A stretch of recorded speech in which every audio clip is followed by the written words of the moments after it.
Guys, let's be brutally honest. For every Henry, there's a Gervinho. For every Drogba, there's a Mudryk. This is the ultimate list of transfer flops for both Arsenal Football Club and Chelsea Football Club. No sentiment, no loyalty, just pure, raw savagery. We're naming names, talking transfer fees, judging legacies. Make sure you stick around to the end as we each will reveal our number one flop for both our football clubs. You're with your boy, NJ. As always, I am joined by my frenemy and Chelsea fan, Minji. Marky Mark. What are you saying? How we doing? I'm good, my man. I'm eager for this one. Let's get into it. Dude, this is going to be mad. Okay, cool. I'm actually buzzing for this one as well. The way this is going to work is we are going to reveal our top 3 transfer flops for each of our clubs in reverse order.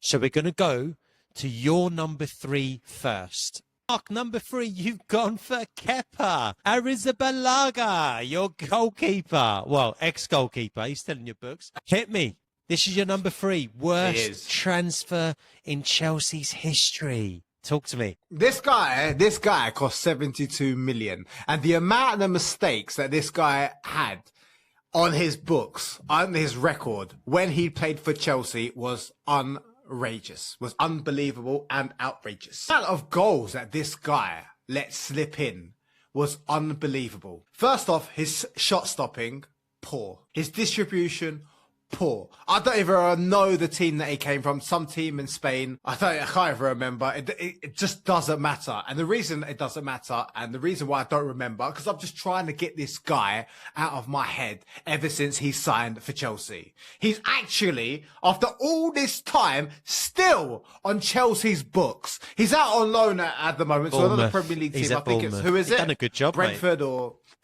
Bournemouth. Potato. I will say this. Yes, that's the only positive which I'm going to bring to this. This season, he's done a decent job at that specific team on loan. It's a shame that he didn't do it for Chelsea. 72, that's the thing, bro. That's why he makes the list. It's the amount of money that Chelsea paid. Chelsea made a huge mistake purchasing this goalkeeper. And if you remember, if those of you that are out there watching and remember his performances on his first season, it was trash. This guy, I guess he is a Premier League goalkeeper, but the amount of mistakes that he makes and his distribution, and he's not able to adapt and play for very specific managers. Like for Enzo Maresca, there's no way that he would be able to play for Enzo Maresca's style of play. It's just the mistakes, geezer. It just doesn't justify that price tag in any manner, in any way. There's no way that someone like him of his quality can play for a top level club, as i.e. Arsenal, i.e. Real Madrid, even though he played as a backup to Real Madrid. But that's still my opinion. It's just the amount of money that Chelsea spent. They did a poor job negotiating. They did a poor job on whoever decided to pick him and go, oh, you know what? Pick this guy. Let's pay 72 million for him, and then actually pay for him and then put him as a first team goalkeeper at Chelsea. It was just an abysmal choice. It was bad business. Whoever we signed him from, they must be laughing to the bank. 72 million. That is outrageous. He is my third choice. A signing of Chelsea's Premier League. You can't make this up. As we're recording this, breaking news, dude. Guess who's just bought Kepa? Am I reading this right? We've just triggered the £5 million release clause, and I think we've just taken Kepa off your books. I'll tell you what, though. You said he made the list. You said he made the list because of the money you paid. He's had a cracking season at Bournemouth, and we've got a real problem at number 2. We don't have a capable number 2. We've got a chap called Neto. He's not the one for me. Bro, this is mad that as we're filming, this has just popped up. And now I can see it popping up other places. My phone must be pinging off as well. We've just triggered the clause. I think it's a done deal, or if not, it's almost a done deal. And I tell you what, context and timing is key here, Mark. This is mad. 5 mil backup keeper to David Raya, having had a great season at Bournemouth. I'll go, yeah, fair enough. But to your point, I agree with you. He should definitely be on your list because 72 million.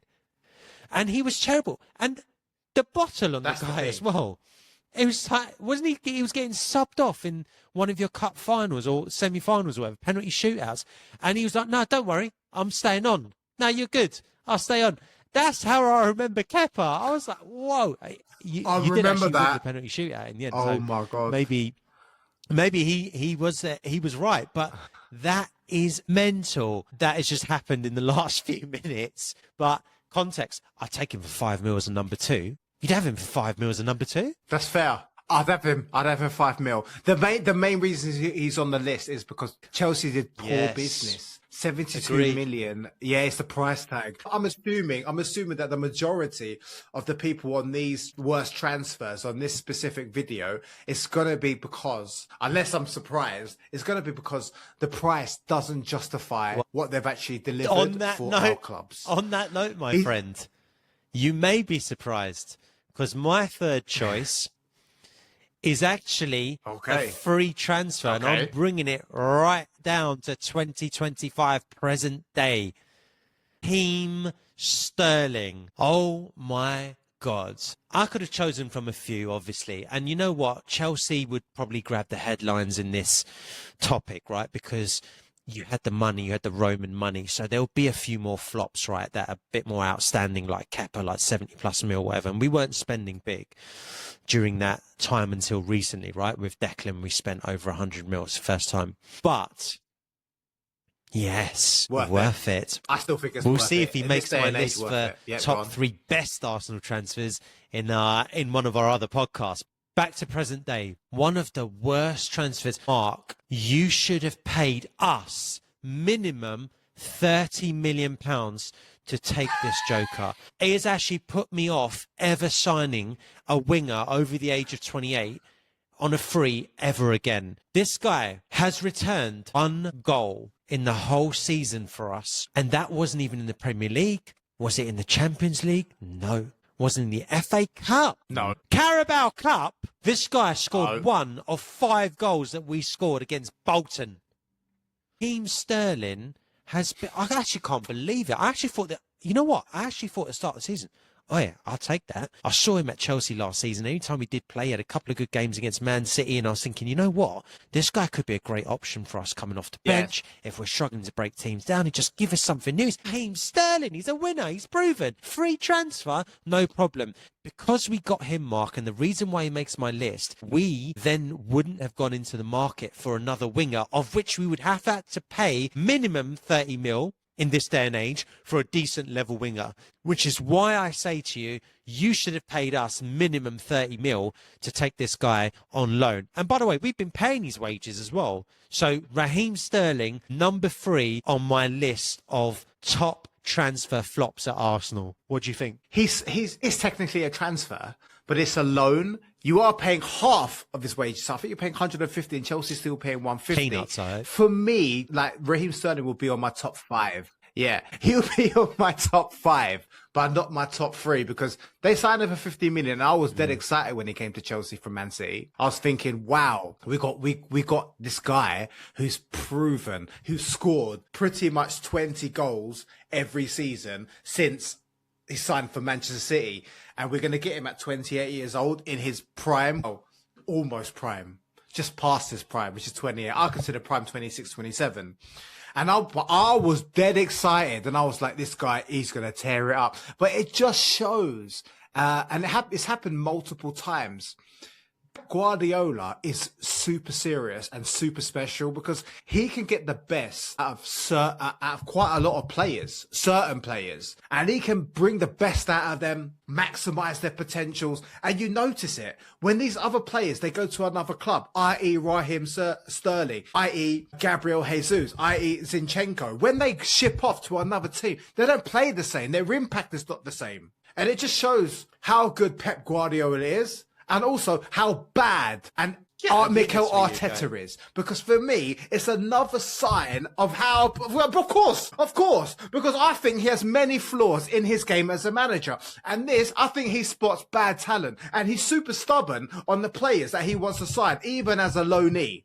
You already know this about my opinion about Mikel Arteta. I think he's a very good manager, but he's not an elite manager, and I think a lot of the decisions that he makes, purchasing Marino, putting him up as a midfielder, putting him up front, purchasing Kai Havertz, midfielder, putting him up front, I think he's made bad decisions, and he was so confident. If you read the headlines and his statements when he signed Sterling, I know Sterling. I've seen him. I've worked with him for many years at Manchester City. He'll be a vital asset for us. Bro, you're a fool, Mikel Arteta. And this is another reason why you're a fool. Of course, Chelsea are fools as well. Because, well, it's hard to say Chelsea are fools because we got him when he had good seasons, when he scored 20 goals plus. Right? So Chelsea are thinking like every other club, oh my God, we're going to be obtaining and purchasing a quality Premier League proven player. And that's what a lot of Chelsea fans thought. I thought this is going to be amazing, but he just was so underwhelming,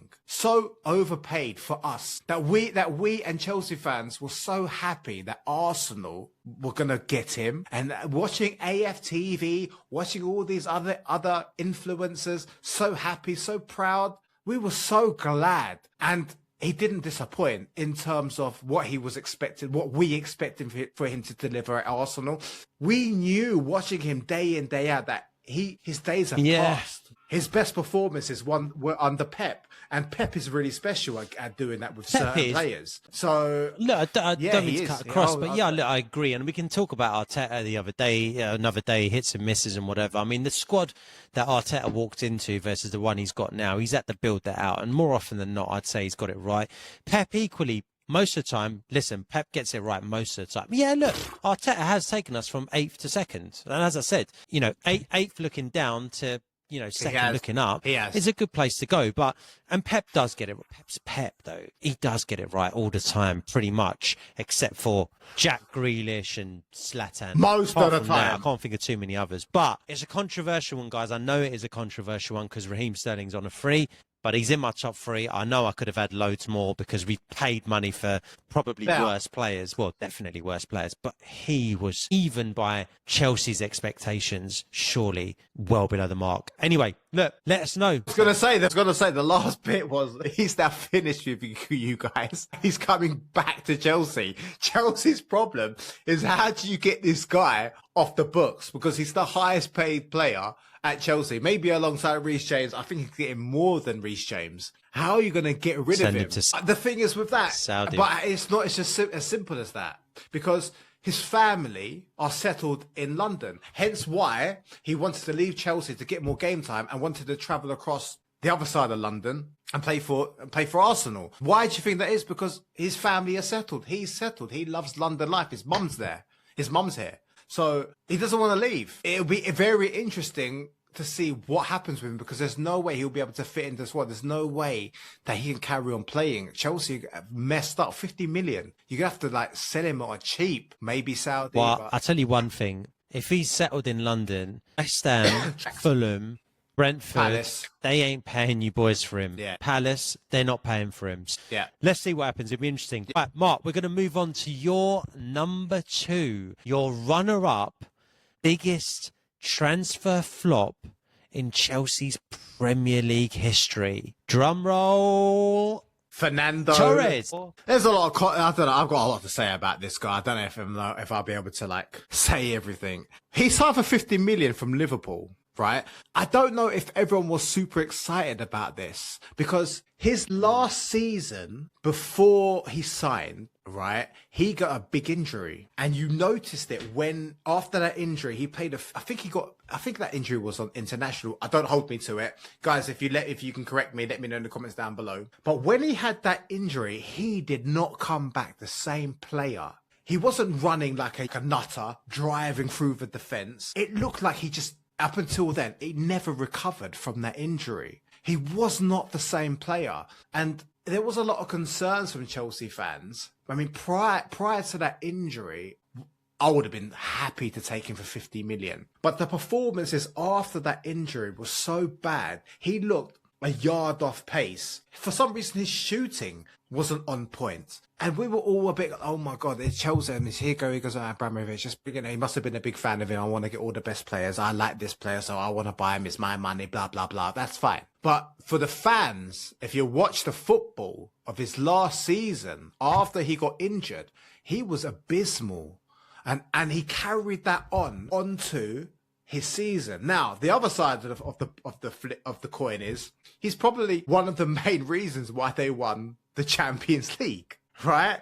Because he secured that final goal against I think it was Barcelona or Real Madrid, one of the two. Barca in the Champions League, when he grabbed the ball in Chelsea's half. It was a through ball from one of the other players, and it was him against the Barca goalkeeper. And everyone was like, that was the moment. If you remember that, it was a special moment because that was the moment where Gary Neville was like, we were all like, what? Yeah, he had an orgasm on there. That noise. Even Chelsea fans weren't screeching like that. But it was a memorable, and then obviously they progressed to the next round, and then they eventually won the Champions League. So, but overall, not worth it. 50 million, that is crazy money, especially after you got that injury. And if you watch how he played, he was not worth that, and that was the big concern for Chelsea fans. He had that big impact on the Champions League, but that's actually all he done in my eyes. I don't know if that was worth it. Maybe it was. I'm not too sure, but that's my opinion. He's my second. Fair. Couple of things. One thing you've raised there, you're aware of Torres getting injured, not coming back the same player. I tell you what, I spoke to a lot of Chelsea fans around at the time, and I used to find myself going to Stamford Bridge quite a bit, so I used to have a mate who had a season ticket over there as well. So I used to go to a lot of the games. I used to speak to quite a few Chelsea fans, and you're in the minority from the ones that I've spoken to. It's interesting to hear you say that. And a lot of it was based on, one of our friends, for example, our mutual mates, Chelsea boy, he was loving it. Oh, El Nino, we're getting El Nino. He was going mad. But the prelude to you signing him, because I think you bought him in January, if I'm not mistaken, and in December or November, around the winter time, boys went to Anfield and lost, and Fernando Torres scored 2, and Chelsea fans come away from that like, yeah, I really want him. Now, here's the weird sliding doors moment for you. Yeah? You guys decided to go for Torres. Now, bearing in mind, it's come out way after now. Recently, I think we both watched the clip on Carragher saying, hey, we all knew that Torres was done. He wasn't the same player. We all actually knew that. So when Chelsea came in with 50 mil, we were like, yeah, all day long. Torres was not the same guy. So Liverpool already knew that you were buying a damaged product. Yeah. But at the same time, in the Champions League, I think it was in the Champions League, I can't remember. Where was Aguero before City? He was somewhere in Spain, right? I can't remember which club. Was it Atletico? I think Atletico. Yeah. You guys played him, yeah? At the Bridge, and I think he scored a couple of goals. He ended up like 2-2 or 3-3 or something like that. I think it was a draw. Maybe you guys nicked it. I don't know. And here's the sliding doors moment. You guys at that time were the big boys in terms of the market, flexing their muscles, and no one really was. City were just coming up, but they never won a Premier League. You still had that Roman money plus the heritage of winning titles. You've gone for Fernando Torres, but you could have gone for Sergio Aguero. How mental is it to think that you could have gone for Aguero? Because if you'd gone for Aguero, I reckon you would have got him, because Chelsea were the big boys. Roman got his targets. Anytime Roman wanted someone, correct me if I'm wrong, he went out and got him.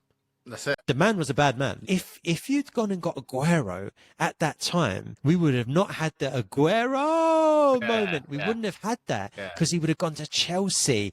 And Torres, I understand, look, you made the Champions League final. By the way, that Barca game, Barca already losing, they pumped everyone forward, right? And Torres obviously sealed it off with the win and sent you through to the final. I don't fully credit just Torres for that. I think your boys were quality. You also rode your luck. Messi missed a penalty, I think, both legs, they hit the bar or something. It was mad. It was such a mad tie. And Torres, obviously, you remember it for Gary Neville's reaction. But I reckon if you'd have got Aguero, you'd have had even more silverware than you do now. Aguero was a beast, a Premier League legend, and so is Torres. But you bought Torres at completely the wrong time. For that moment, I have to agree with you. Torres has to go in top 2. Fair play. All right, guys, drop us a line. Let us know if you agree so far. We'd love to get your thoughts. Moving on to my runner-up, the second biggest flop in Arsenal Premier League history, Nicolas Pepe. I'm very eager to know. I'm eager to know who your Pepe. who your first choice, because actually, he will probably be my number one for Arsenal. So I'm very eager to see who your number one is if you're putting this guy at number 2. This guy would be number one for a lot of Arsenal fans. I think a lot of people will agree with you, Mark, in terms of what you said. They'd have Pepe right up there. Mainly, as you said before, around Kepa, price tag.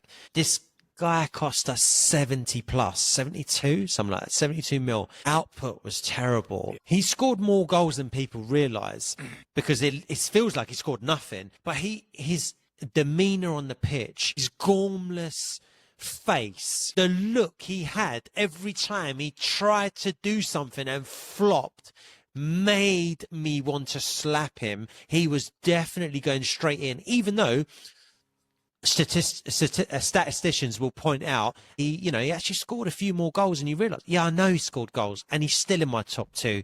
72 mil for him. He should have come in. He was supposed to hit the ground running. Forget hitting the ground running. He hit it in reverse, and he tried to do something and just fell over every damn time. I cannot stand Nicolas Pepe, and every time he scored a goal, he'll celebrate like he's Zlatan.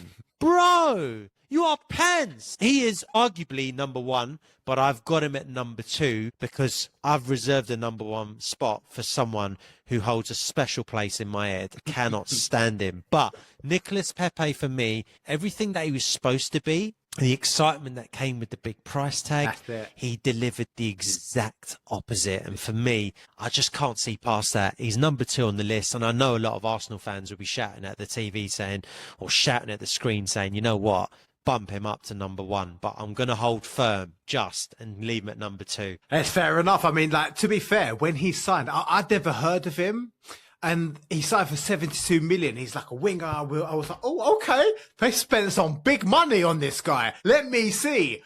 Pretty much just like the majority of other fans, and I'm sure most Arsenal fans, when he started playing, we were like, rubbish, what is that? Can't dribble, can't shoot. This is 72 million. And then that was the moment that everyone was laughing at Arsenal. Everyone was laughing at this player. That is a definition of an embarrassment. 72 million. That's worse than 72 million paid for Kepa. That's what I would say. I actually agree. That's what I'd say. But he's off the books now. Good thing. But I don't know how much money he was on when he played for Arsenal. But paying 72 million was insane. Whoever made the decision, your sporting director, the manager, decided to bring him in, you messed up. That was a total waste of money. And 72 million, even a few years ago, was like a lot of money.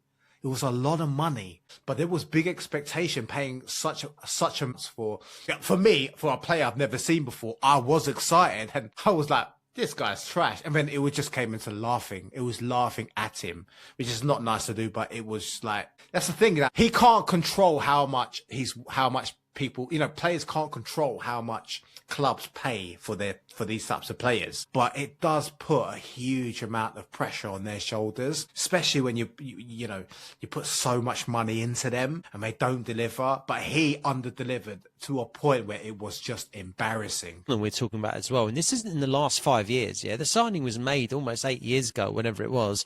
So we're going back to that era where we were still managing our finances, right? For Arsenal, lot of money to put out 72 mil. I remember when we bought Ozil a couple of years before that, and that was 40 mil, and that was like, whoa, Arsenal have bid 40 mil for a player. This is mad. This guy was almost double that, and we're talking 8 years ago, whenever it was we signed him. Honestly, that was I might have to bump him up to number 1. It was so bad for Arsenal to do that. Listen, we didn't have the Chelsea money at all. We weren't spending money like Chelsea were. Let's put it that way. Do you know what I mean? You were going out and making big money signings. This to us was, forget marquee signing. It was smashed. It smashed our club record by a million miles. Held the club record up until Declan, I believe. You take all that into account, you can see why people would have him. You can see why you'd have him at number 1. So no, fair play. Terrible signing. Yeah, terrible signing. Yeah, no, I'm very eager to see who your number 1 is. But let's burn through my number 1 first, and then we'll come on to you. This is, I think it's an interesting one, but I think your one, I don't know, people might have already guessed it, but you have gone, I don't know if you can go any other way, really. I know Chelsea have made so many signings, but Romelu Lukaku, 100 mil? What do you reckon? I think that this is the signing that the majority of Chelsea players, Chelsea fans, sorry, would say is the worst signing in Chelsea's history in the Premier League. I don't know where to start. The guy cost 100 million. Okay, from some team in Italy. Can't remember if it's Inter Milan or whatever it was. He's played for so many clubs now in Italy. Everyone was saying, including me, he is the missing piece to completing Chelsea. He is the piece that's going to take us over the line. He is the one, when he played in Italy, had amazing form. He is the one that's Premier League proven. Everton, Chelsea, when he was a kid. Manchester United, still a super effective Premier League striker. And I was really excited. And I saw 100 million. Pay him. Pay 100 million. Let's get him. Pay him whatever money he wants. 200, 300,000 a week, 400,000 a week. Get him. We need him. I believed as well. Missing piece. And when he signed, I think he scored a couple of goals. I was like, that's it. Yeah, we just need that. We just need you to do that every single game. Cool. But I think like the third game, fourth game, missing everything, skying everything. Okay, it's fine. Maybe he's, trying to get to the ground running because, you played in Italy. They have a very different type of style of playing. They're very more defensive and things like that. Maybe he kind of forgot how to play in the Premier League. That is a possibility, but he's come back. And after like the third, fourth game, he was just missing everything, skying everything. And we were like, what is going on? What are you doing, geezer? Play properly. Have you forgotten how to play football? It looked like he came to the club just for the money and just didn't turn it on or didn't put much effort in. Or I don't understand how your skill level has gone dramatically down since you paid for Chelsea. Was it now I'm worth 100 million? I'm now getting paid what I think I deserve now. I don't need to put any effort in. I'm not too sure, but he was terrible for Chelsea. He has to be undeniably the worst transfer in Chelsea's history.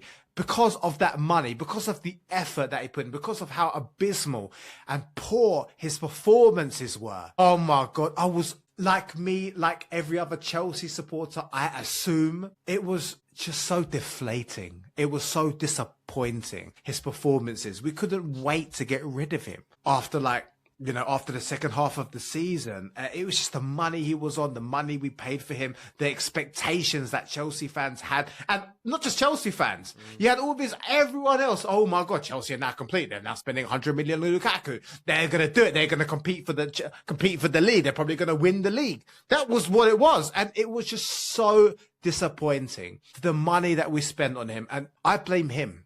I don't blame the club because he was performing really well in Italy. And I didn't care. 100 million, go get him. I don't blame the club. I blame him. I blame his performances. I blame his effort. And then there was a part where he was saying, what did he say? Something outrageous. Oh, yes. I want to go back to Italy. I don't want to play for Chelsea anymore. Do you remember that? The sign. Yeah. You know what? No fan wants to hear their player say they want to play for another team and I want to go back to wherever you frigging came from. That was disrespectful. And that is the cherry on top of this dirty, undercooked pie, is when he said that. Because that moment was the moment for me and many other Chelsea fans, if not the majority of them, was thinking, you know what? You don't want to play for this club? You're going to say some deadness like that, some disrespectful stuff like that? You can actually pee off. Go. We don't want you at a club. We only want players that want to play for the shirt. Number one pick, first transfer in Chelsea's Premier League history. Fair. It's so hard to disagree with what you're saying there. The only thing that I would say is Lukaku has pretty much performed well to really well at every club he's been. I think even at Everton, United, wasn't he also, he was at West Brom before 100. That, wasn't he? I think he was at West Brom initially. I can't remember. Everywhere he's gone, and he's gone to Italy as well and performed well there. He's performed well at pretty much, correct me if I'm wrong, guys, every club he's been at, bar Chelsea. Now, why is that? Like, do we say that Chelsea have no blame here? Or what was it? Were they not catering to him behind the scenes? Like, was there something? Because that is a really weird thing, that he can perform in a certain league at other clubs and multiple clubs at other big clubs like Man United, and go to Italy to the biggest clubs over there and perform, but just not do it at Chelsea. It was weird, no? Mad. Yeah, I mean, to be fair, I think only he can answer that. Maybe once he's fully retired from football, only he could answer that. Maybe he will drop some points on how his tenure, how his spell at Chelsea, how Chelsea was, why he underperformed, why did he drop off, why was he so bad, why was he so abysmal. I think only he can tell. I still don't blame the club, because, you know, you can blame the club. Oh yeah, you spent 80 million on Mudryk. Okay, he's so unproven. He's played in Russia.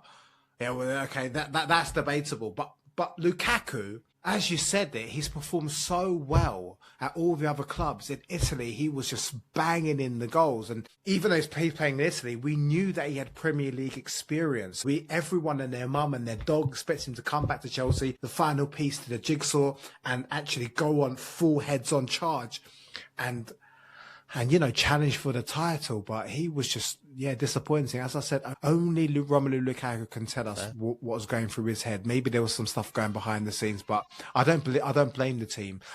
I don't blame the board. I would have spent the money. I supported that decision as well, just like the majority of other Chelsea fans. But I blame him. For whatever reason. Maybe, I don't know, I'm signed for 100 million, I'm on 500 grand a week, I'm the freaking man. Maybe he rocked up into Chelsea, head, chest high, bigger than he thinks he is. Maybe that's what it was. And because he did that, you underperform because, I'm the big dog, I'm worth the most, I'm the biggest transfer. I can't say. I'm only blasting at you some potential options about why he fell so miserably. Maybe we'll see in the future, once he has an interview, why it went so bad at Chelsea. But yes, he's my number one worst transfer. Fair. And I think fairly good list there. I would honourable mentions, obviously, to Shevchenko and Mutu and Mudryk might make this list in a couple of years. You never know, because he's been a shocker. But no, I think your list is fair, and I think you're right. Most Chelsea fans will have Lukaku at number 1,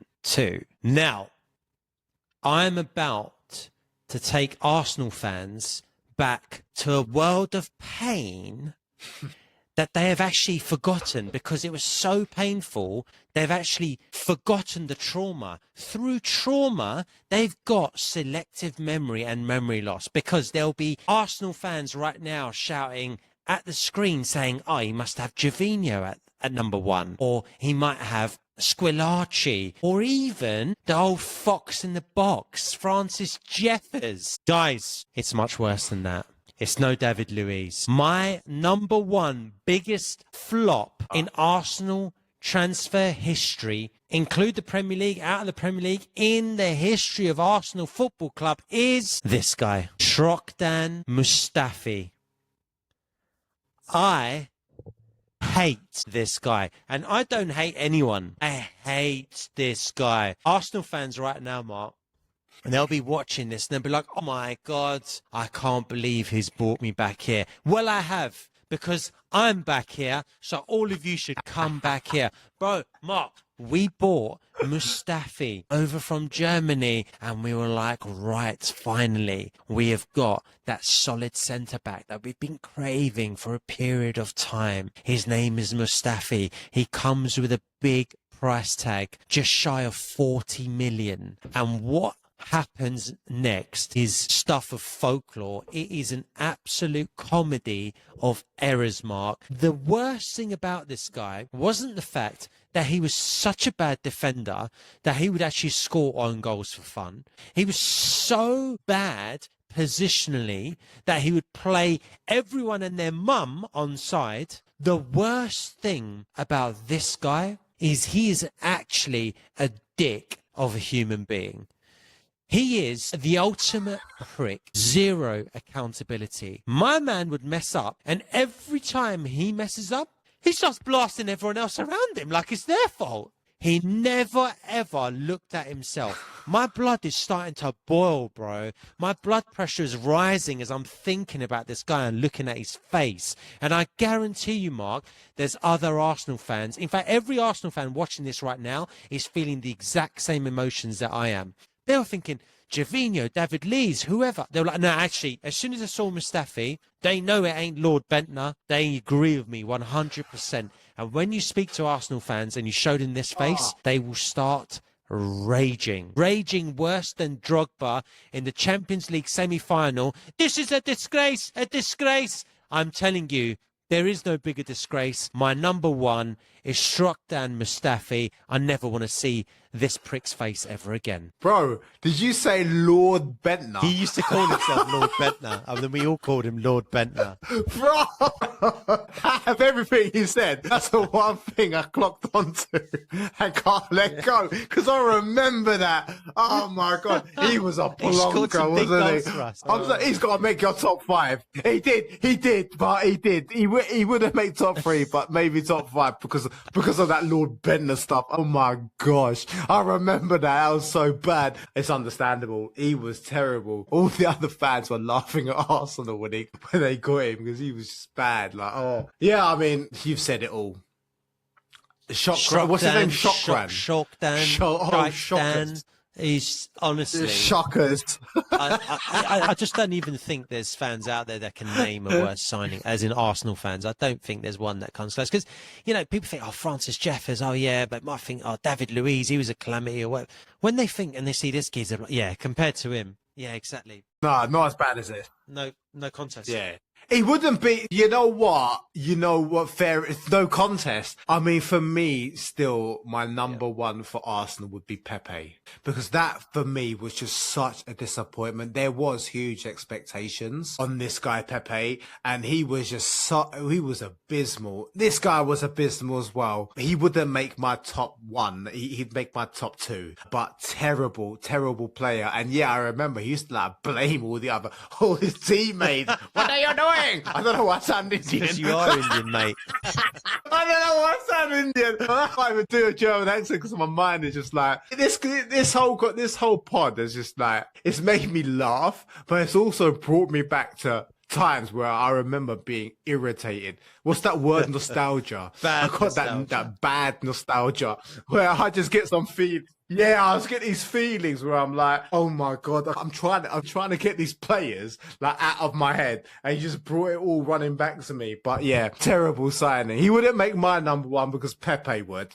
but I'm not an Arsenal supporter. I probably haven't watched every single game and studied every single player, but I do remember Pepe, and he was just so bad for me, especially with the money you sent. But yeah, this plonker. Absolutely shocking. Guys, let us know what you think. Let's take Mustafi's face off the screen as well, because let's be honest, I've had enough of this guy. I never want to see him again, ever.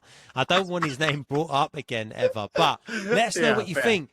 Look, I'm sure there'll be plenty of you out there that agree with some of them, but also disagree with Minge and myself, right?